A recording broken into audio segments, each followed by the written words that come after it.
Hordoftoota nageenyi badhaadhaa akkam jirtu? Ani barsiisaa Shallamaa Moosisaati. Kutaan har'a qabadhee isiniif dhiyaadhe fireenii miilaa qilleensaan hojjetudha. Fireeniin miilaa akka yeroo darbe ilaalletti qilleensaan akkasuma fiinyoodhaan dabalataan immoo zayitiidhaan akkan hojjetu waliin ilaallee turre.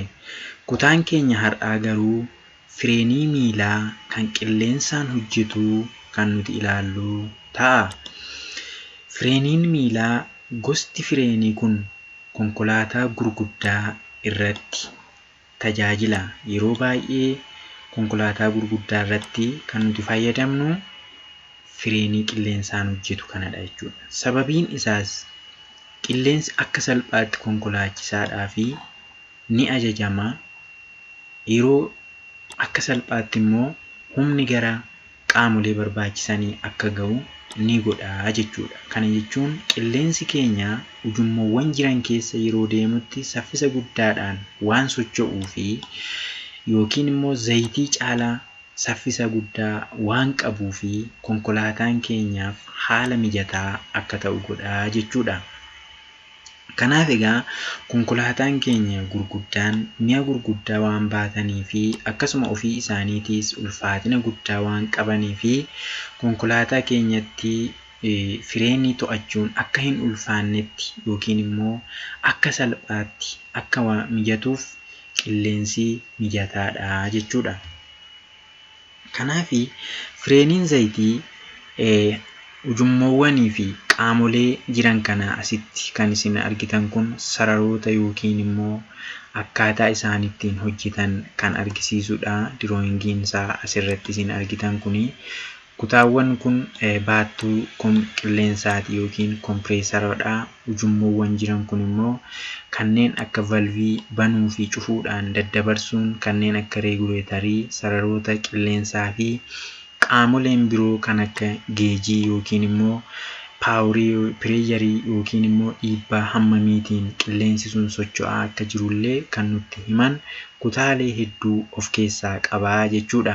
Kun egaa konkolaataa keenya warreen gurguddaa irrattidha kan inni argamu. Kanaaf qaamoleen kunniin yookiin immoo fireenii keenya kan qilleensaan hojjetu irratti kanneen argaman kanneen akka kompireesaraa, reeguleetaraa, eer diraayerii, foorweey valvii, kuusaa qilleensaa, peedaalii fireenii, valvii hirtuu, bireek chaambarii fi lood seensariidha. Isaan kun egaa waliin ta'uudhaanii fireenii miilaa qilleensaan hojjetu kana akka inni haala gaariidhaan hojii isaa raawwatu kanneen taasisan kutaawwan kanneen kanadha jechuudha.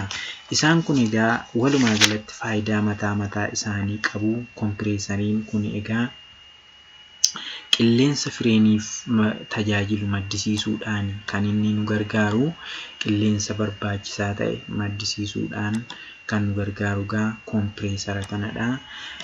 Akkasuma reeguleetarri immoo faayidaan reeguleetaraa inni guddaan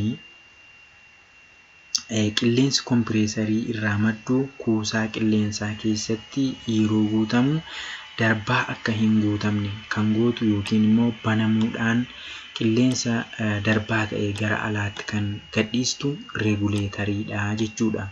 Eer diraayeriin immoo qilleensi keenya yoo qorraa ta'e yookiin immoo kanneen dhangala'aa akka bishaanii of keessaa qaba yoo ta'e gogsuudhaan qilleensi gogaa qofa gara qaama barbaachisuutti kan dabarsitu eer diraayer jennaanii jechuudha.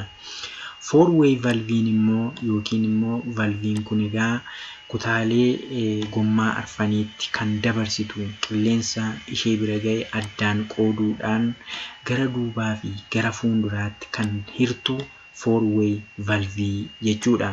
Inni kun egaa foorweey valviin kun egaa qilleensi kompireesarii irraa dhufu kuusaa qilleensaa adda addaaf hiruudhaaf yookiin immoo addaan qooddee daddabarsuuf kan gargaartu foorweey valviidha jechuudha.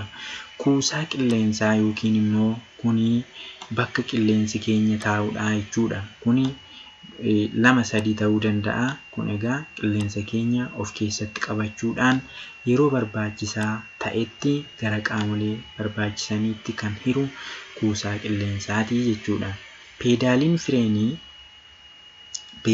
fireenii yeroo peedaaliin dhiitamu valviin hirtuun banamee qilleensa kuusaa qilleensaa keessaa gara bireek chaambariitti dabarsuudhaaf kan nu gargaaru peedaalii fireenii keenyaati yookiin immoo miila konkolaachisaa keenyaan kan irra ejjetamudha jechuudha. Valviin hirtuun kun egaa yeroo peedaaliin fireenii irra ejjetametti banamuudhaan gara bireek chaambariitti akka qilleensi keenya hiramu kan gootu valvii hirtuudha jechuudha. Bireek chaambariin immoo yeroo peedaaliin fireenii dhiitamu valviin hirtuun banamee qilleensa kuusaa qilleensa keessaa gara bireek chaambarii yookiin immoo sofeettootti dabarsa. Inni kun bireek chaambariidha. Bireek chaambarii yookiin immoo soofeettuun kun egaa gommaa duubaatiifis gommaa fuulduraatiifis kan dabarsudha jechuudha. Inni kan biraan lood seenseriidha. Lood seenseriin immoo qaama uwwisoo konkolaataa waliin walitti hidhamuudhaan yeroo fe'isi konkolaataa dabalu yookiin immoo dandeettiin fireenii akka duukaa dabalu kan taasisu lood seenseriidha jechuudha. Kun egaa qaamolee tokkoon fireenii miilaa qilleensaan hojjetu irratti kanneen argaman yoo ta'an faayidaan isaanii kanneen amma isiniif ibse fakkaata. Egaan firoota koo of eeggannoon fireenii qilleensaatiif godhamuu qaban kanneen armaan gadiiti. Fireeniin qilleensaa kuusaa qilleensaa akka jiidhinaan hin ligidoomne yeroo yerootti qilleensa gara alaatti dhangalaasuun barbaachisaadha jechuudha. Kana jechuun qilleensi keenya bishaan yoo of keessatti kan qabatu ta'e yookiin immoo bishaan keessatti kan argamu yoo ta'e akka barbaachisutti ujummoowwan jiran keessa socho'uu waan hin dandeenyeef akkasuma immoo ligidaayinsi yookiin korroozhinii waan uumuu fi yeroo yerootti qilleensa keenya jijjiiruun barbaachisaadha jechuudha. Inni kan biraan osoo qilleensi fireenii baarii yookiin immoo 8-9 hin guutiin konkolaataa sochoosuun irra gaarii miti jechuudha. Kun pireejariidha yookiin immoo humna qilleensaa sun baarii 8-9 ta'uu qaba jechuudha. Kana jechuun baariin isaa xiqqaa yoo ta'e egaa qilleensi keenya akka ta'utti socho'uu yookiin deemuu waan dhiisuuf baariin isaa 8-9 gidduu ta'uun gaariidha jechuudha. Qaamni qilleensa gadi dhiisu yookiin gara alaatti dhabamsiisu yoo jiraate dhabamsiisuudha yookiin immoo qaamni qilleensaa gadi dhiisu yoo jiraate dhabamsiisuudha. Kana jechuun qaawwaan qilleensi ittiin yaasu jiraachuu hin qabu jechuudha. Qilleensi keenya baattuu qilleensaa keessa jira yoo ta'e uraan yookiin qaawwi jiraachuu hin qabu. Yoo sana ta'e qilleensi keenya waan qannasuuf yookiin waan hir'atuuf dirqama yeroo barbaachisaa ta'etti jijjiiruurraan kan hafe qaawwaan barbaachisaan hin jiraachuu hin qabu jechuudha. Fireenii harkaa guutummaan guutuutti osoo hin gadhiifamiin konkolaataa oofuurraas of qusachuun gaariidha jechuudha. Peedaalii fireenii akka hirkifata miilaatti tajaajilamuu dhiisuunis of eeggannoo nuti fireenii qilleensaan hojjetuuf taasifnudha jechuudha. Sababoota fireeniin qilleensaan hojjetu kun abboomamuu diduu fi qilleensi fireenii yoo xiqqaate sababa tokkodha. Qilleensi fireenii yoo xiqqaate akkasuma sharaan fireenii yoo dhume yookiin yoo gubate sararri fireenii qilleensaa gadi yoo dhiise yookiin qaawwaa yoo qabaate yookiin qilleensi uraadhaan yaa'ee kan dhumu yoo ta'e fireeniin keenya egaa nuuf abboomamuu didaa jechuudha. Kunniin gaafa nu mudatan hatattamaan suphaa barbaachisaa ta'e gochuufiin dirqama ta'a jechuudha. Firoota koo barnoonni keenya har'aa kana fakkaata. Waan nu dhaggeeffattaniif guddaa galatoomaa.